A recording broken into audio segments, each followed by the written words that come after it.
Hey, good morning, everyone, and welcome to our fifth and final day of the 7th Pediatric Melanoma Summit with the Melanoma Research Foundation. We've had a great week with some great pre-recorded content and some amazing speakers, and so we just want to thank everyone for joining us. All of those can be found on our website, so please make sure to visit melanoma.org and check out our pediatric resources. I'm Lauren Johnston, the Program Officer for Rare Melanoma Subtypes. I'm very excited today to have our guest speaker, Dr. Michael Roth from MD Anderson Cancer Center. Dr. Roth is a pediatric oncologist who did his pediatrics and pediatric hematology oncology training at the Albert Einstein College of Medicine. He's the director of the Childhood Cancer Survivorship Program and the co-director of the Adolescent and Young Adult Program at MD Anderson Cancer Center in Houston, where he oversees and ensures multidisciplinary delivery of clinical care and support for children, adolescents, and young adults diagnosed with cancer. Dr. Roth, I just want to thank you for being here today and discussing such an important topic for many of our families. I think it's going to be so beneficial, and so I'm going to let you take it away. Great. Well, I want to thank you guys so much for giving me the invitation. This is a really important topic that I think isn't discussed enough, and I really appreciate any opportunity to share what things we can do to make sure our patients are having long, healthy, and really successful lives. So on that note, the topic today that we're going to discuss is focused on cancer and survivorship care for the adolescent and young adult. And this is my first invitation to the Pediatric Melanoma Summit. Hopefully it goes well and you guys will invite me back in 2021. So to give you a little bit of a background on adolescent and young adult cancer incidence and how common it is, we're specifically talking about the age of patients who are 15 to 39. So for the purposes of this talk, we'll talk about patients who are currently between 15 and 39, and they can be newly diagnosed with cancer, or they can be cancer survivors. So they may have had a cancer while they were a child or as an adolescent or young adult. I'm going to refer to adolescents and young adults as AYAs for the rest of the talk. So it's really important to note that with increasing age, unfortunately, more young people are diagnosed with cancer, and up to 80,000, actually a little bit more than 80,000 AYAs will be diagnosed with cancer this year in the US. And when you look at all of our childhood cancer survivors and our AYA cancer survivors, you're talking about hundreds of thousands of young people who have been affected by cancer. Now, it is important to note that cancer in childhood and AYAs is very different than cancer in older adults. And it differs in a number of ways. One, the biology, so how the cancer actually looks under the microscope, is quite different, as well as the types of cancers change as we get older. So for very young people, leukemias and lymphomas are some of the more common cancers. And as you get older, the types of cancers change. And you guys know better than most that melanoma is quite rare in childhood. It starts to become a little bit more common in some of our young adults, and then it becomes even more common with our older adults. So it's really important that we don't just lump our younger children and our AYAs with our older adults, because the treatment, the care, and the management can change and be quite different.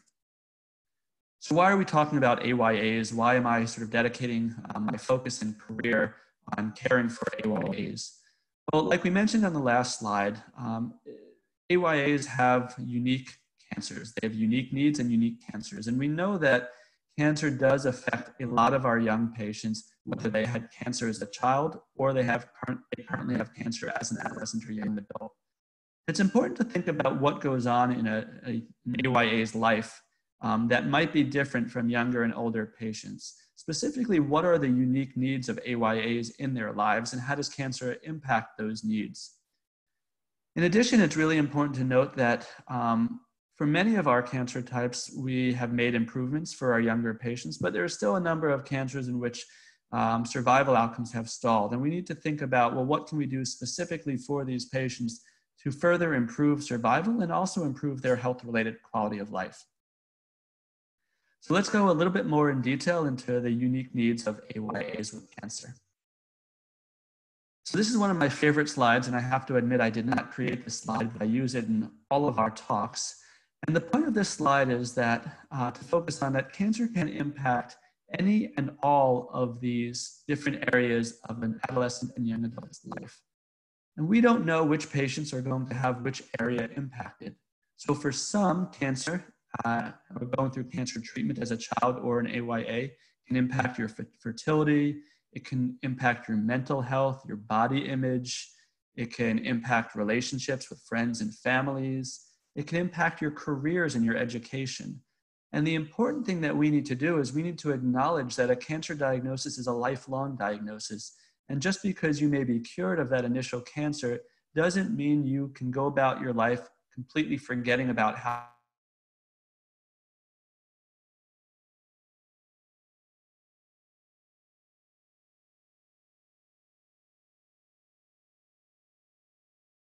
actually created a booklet which is available online. You can see on the bottom of the screen. And it addresses many of the issues that have and many of the questions that patients have while going through cancer treatment. Specifically, it addresses education, relationships, fertility, insurance. And this guide is most specifically useful for patients who are starting treatment, but many of these topics also apply to those patients who are in survivorship. In addition, it's important to focus on what are the specific needs of patients during and after treatment and make sure that we have expert care to provide this support. So at MD Anderson 2 years ago, I helped launch an AYA program. And the goal of the program is specifically to address the 4 pillars that you see here. We provide psychosocial support that is directed towards the AYA. We focus on oncofertility and preserving fertility for those patients who it's indicated. We talk about the risk of having infertility or difficulty having children after cancer treatment. We talk about genetic predisposition. What is the risk that you can pass your cancer down to the next generation? What is your risk for having other cancers? And then we spend a lot of time focused on survivorship. How has your cancer and your treatment impacted your life, and how may it impact your life moving forward? And I do want to dive a little bit deeper into each of these areas. So let's talk about the psychosocial needs of AYAs. So it's important, and all of you guys know, that it's not normal to go through a cancer experience as a young person. This is not something that you asked for, it's not something that you deserve to happen to you, and it's not fair that you and your family have had to deal with this. It's also important to note that sometimes the emotional burden of cancer can impact patients' lives long after their treatment. And you want to acknowledge whether your prior cancer is actually still affecting you and impacting you.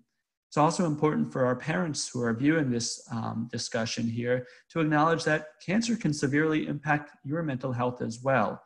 And for some patients and parents, they can experience symptoms of post-traumatic stress disorder, where every time they see a new rash or a new lump or a new bump, or their child has a new fever, they worry, is my cancer coming back, or is my child's cancer coming back?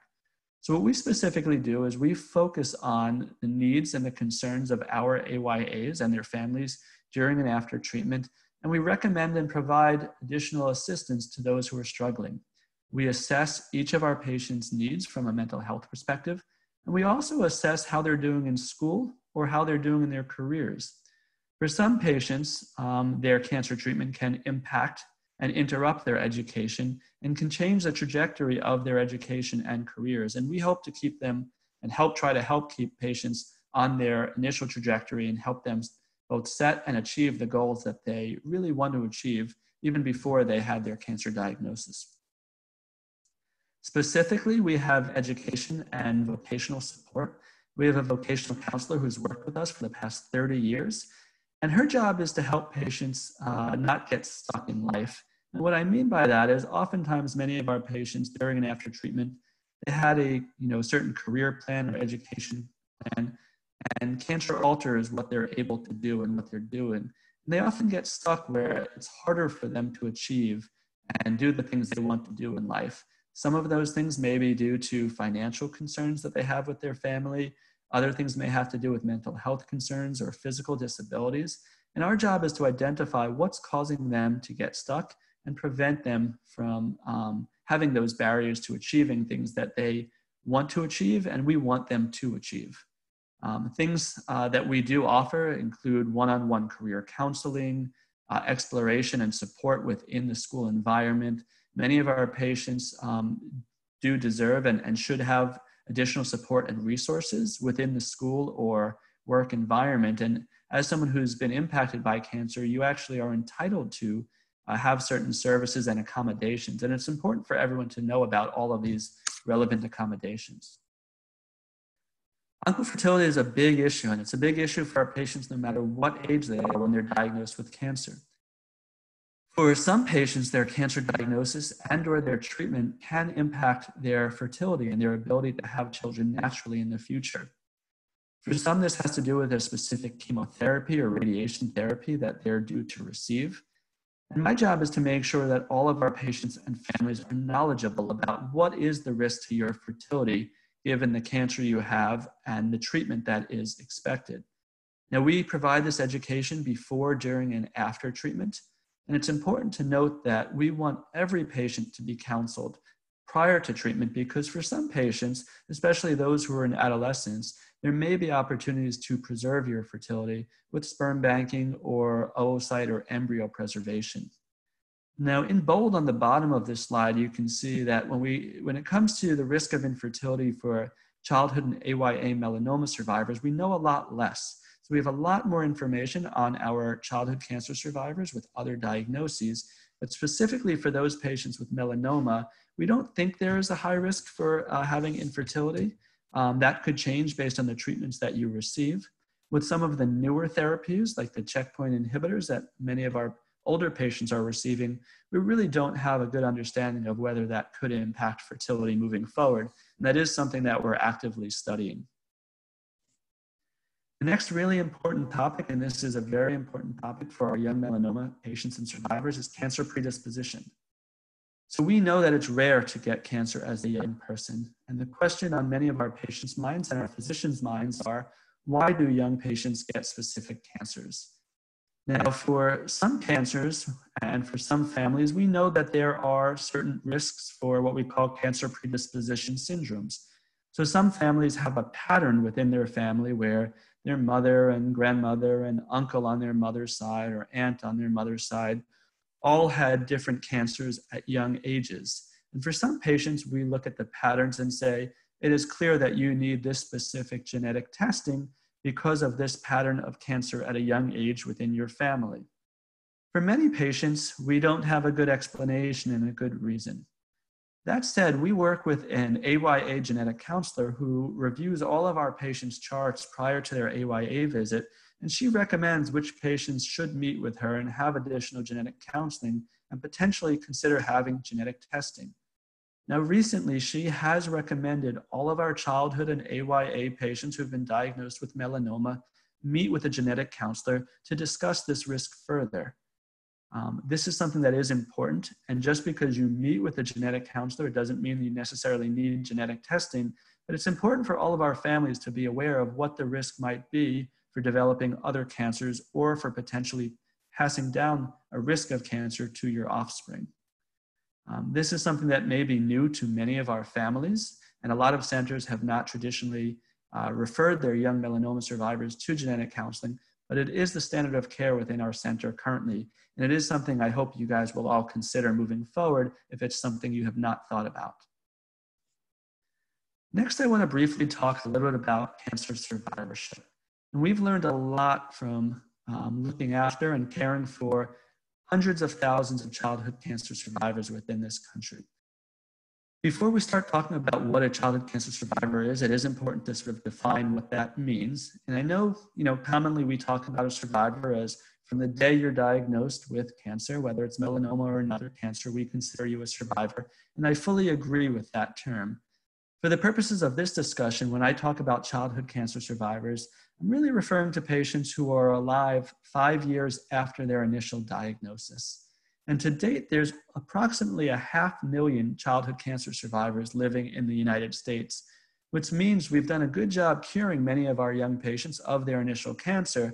And it also means that we need to now focus on what is patients' lives like, or what are patients' lives like after their cancer diagnosis? Are they living long, healthy, and happy lives, or are they having challenges within their lives because of their cancer diagnosis and their treatment? I also want to present a term which may be new to some of you called late effects. And what late effects are, they are chronic or late occurring physical, psychological, or psychosocial illnesses or health conditions that do persist beyond 5 years after initial cancer diagnosis. And these conditions are typically secondary to the cancer treatment or the cancer experience. And you see 3 pictures of people on the bottom of the screen here, and they look very different. And that's really to highlight that our childhood cancer survivors come in all different shapes, sizes, and ages. And for many folks, it's really hard to tell which of your peers and colleagues did go through a cancer diagnosis as a child. However, if you were to talk further with them and learn about their health history, that may give additional clues as to what they have been through and what they are experiencing. So there has been a lot of research specifically in the childhood cancer survivor population, and we have learned a lot through the years. Specifically, what a large study called the Childhood Cancer Survivorship Study did is they surveyed patients who were diagnosed with cancer in the 70s and 80s and then the 90s, and they looked many years after their cancer diagnosis as to what were their health outcomes. And what they found was concerning. What they found was that 2/3 of all childhood cancer survivors will experience at least one chronic health condition in their life. Many of our childhood cancer survivors will have more than one chronic illness, and about 1/3 of our survivors will have at least one severe or life-threatening illness. Now, it's important to note that the type of cancer that you had mattered and did impact whether you were going to develop chronic illnesses. The type of treatment also mattered. Those patients who received more intensive therapy with chemotherapy, radiation therapy, and surgeries, the more therapy and the more toxic the therapy, the more likely they were to undergo or have and experience chronic health conditions. Again, highlighted on the bottom of the screen, really focuses on the fact that melanoma in children and AYAs is still relatively rare. And we do not know a lot about the long-term outcomes of our young melanoma survivors, and we do need more research, especially given the fact that treatment for many melanoma patients is changing, with immunotherapy becoming more standard for those patients who need systemic care. We do think there are opportunities to further understand the impact of melanoma treatment on our young patients, but dedicated efforts are needed to do this. So with all of that information, we have noted that it is important to have specialized expert survivorship care for our young patients diagnosed with cancer. And this has been recommended at the national level from the Institute of Medicine, the National Cancer Institute. And what it really notes is that it's not fair to ask our internists or general providers to know everything about every cancer treatment in childhood. So what is recommended is that all children do follow up in a specialized survivorship program for at least some period of time to get recommendations as to what screening and what treatment might be needed to prevent and treat the late side effects of cancer therapy in childhood. So what we do within our AYA program is we do screen for potential chronic illnesses and late effects of cancer treatment. This screening is specifically directed at the treatment that was administered. We provide mental health screening, career counseling, as well as screen for secondary cancers because we know that many of our patients are at risk for other cancers as they get older. We do a lot of counseling on cancer prevention, risk avoidance, and lifestyle modification. That's incredibly important for melanoma survivors. So for all of our cancer survivors, they're at a higher risk for skin cancer as they get older. We can counsel all of our patients to focus on sun safety, which I know you guys really are the leaders in and do a great job with all of your families and patients. But it is essential. Any cancer that we can prevent, we need to do so. We spend a lot of time on tobacco prevention, making sure that our patients are trying to live healthy lives and not putting themselves at increased risk for other cancers. And it's also important specifically for our melanoma survivors to know that they do need lifelong follow-up, specifically with dermatologists to make sure that they are getting skin exams. And it is important if you are experiencing health problems to have more lifelong follow-up with specialized survivorship physicians. That's the majority of what I wanted to briefly cover today. I'd be happy to answer any questions in the future. And To do so, you have my contact information here. I am always available. My goal is really to make sure that all of you who have experienced things, which, it's not fair that you've gone through your cancer diagnosis, and I hope you're all doing well currently. But what I really want to do is make sure that each of you have the support and resources that you deserve to live a long, healthy, and happy life. Thank you again for the opportunity. I really do appreciate your time. Thank you so much, Dr. Roth. I just wanted to know if maybe we could follow up with a couple questions to your presentation, if that's okay. Please. So we do have a lot of patients who were diagnosed younger, and they're now transitioning into that AYA population. And I was wondering if you had any tips to give parents when they start going into the doctor now that their kids are now turning 14, 15, 16, and how to really start communicating about some of those things that you mentioned in the big circle of, I guess if it's okay, can I pull up that, let's see, yes, keep going, that one, yes. So what are some tips that parents can maybe learn from you to talk about some of these main impacts on their youth, but then also just, again, that transition piece from they're no longer a little kid, but they're now adolescents and young adults? Yeah, so those are great questions. I think for many of our young children who get cancer, as they get older, they have a lot of questions about the cancer they experienced and the treatment that they went through. And it's important to be open and honest with our kids. As we know, they're very smart, and they often are more worried and nervous about the lack of information that's given. And when they do go to a specialized doctor and questions are asked, they hear everything that's said, even if they're not asking you those questions. So the first piece of advice would be, please, as your kids get older, please talk about what they've gone through and how that could impact their lives, and ask them what they remember and how that may impact them going forward. They may have questions about, should they talk to their friends about their cancer diagnosis? How do they talk to their friends? As they get older and get in relationships, and maybe more intimate relationships, is this something that they need to share with their partners or should share with their partners?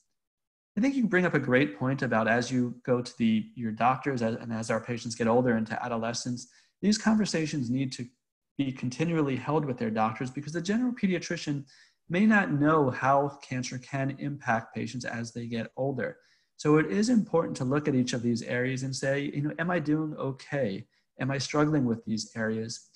And this is challenging because it takes a lot of time to talk about each of these issues. And most patients don't have a lot of problems with many of these issues. So the challenge is, how do you identify what are the key areas that are affecting your child? Now, our approach within the AYA program is actually to have each of our patients fill out a very long questionnaire. It's about 60 questions that covers each of these subjects, because what we're looking for is red flags. Can we quickly screen for potential problems that may come up? And if any of these problems are identified, then we'll go into more depth. The biggest piece of advice for our families is, please be open and talk with your kids. I understand it was incredibly scary and may still be very scary that you guys have gone through this as a family. But for our children and our adolescents and young adults, as they get older, they'll end up having more questions, and they'll be more fearful if they feel like they can't talk to you about what they've been through and what they may still go through. That's okay. Thank you. That was an incredible answer. And then just a follow-up to that is, we have a lot of our teens who started out in our program really in that elementary, middle school age, but now they're aging out and going to college. And that's meaning that they're going to be taking over a lot of those pieces in their care.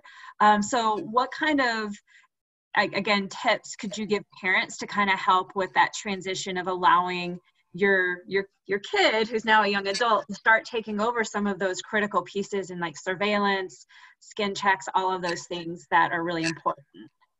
Yeah, that's a great question. This comes up quite frequently because for many parents whose children and their families have gone through a cancer diagnosis, there's a period of time where you're really on edge and feel like everything is an emergency and you need to run and do X, Y, and Z. And for the most part, there's sort of a codependency where the parents feel like their child's treatment is completely in their hands. And if they're not doing everything right, things can go wrong. And it's really hard to transition to have your child take more ownership of your health, especially when you've gone through a potentially life-threatening illness as a young person. I think, the biggest piece of advice is not to wait until college to start this transition. So don't wait until your child is out the door and say, okay, it's all on you now. Try to slowly transition this. And as your children get older and you go to the doctor, ask them to ask the providers more questions about their care. Make sure that you feel comfortable that your children can handle a lot of these aspects, and sort of set up a plan to transition the ownership of that healthcare and prevention. Speaking directly to our adolescents and young adults, being an adolescent and young adult is a really fun period of time, and you're going to experience new things in your lives. And we don't want cancer to stop you from living a fun, happy, and enjoyable life. And I'm not telling you not to do things that your friends are doing and enjoy going to parties and other things, but you do have to be more cautious than your peers. And what that means is that you do need to be mindful of what things you need to do differently because of your melanoma diagnosis. So it's really important that you follow up with your skin checks. It's really important that you are practicing sun safety, and when your friends are going to the beach and being outdoors, that you're doing everything you can to protect yourself. I am in no way, shape, or form telling you not to enjoy life. You deserve to enjoy life, to the fullest extent. But in order to be able to do that for the longest period of time, it does mean that you have to be a little bit more cautious. We have this discussion about tobacco.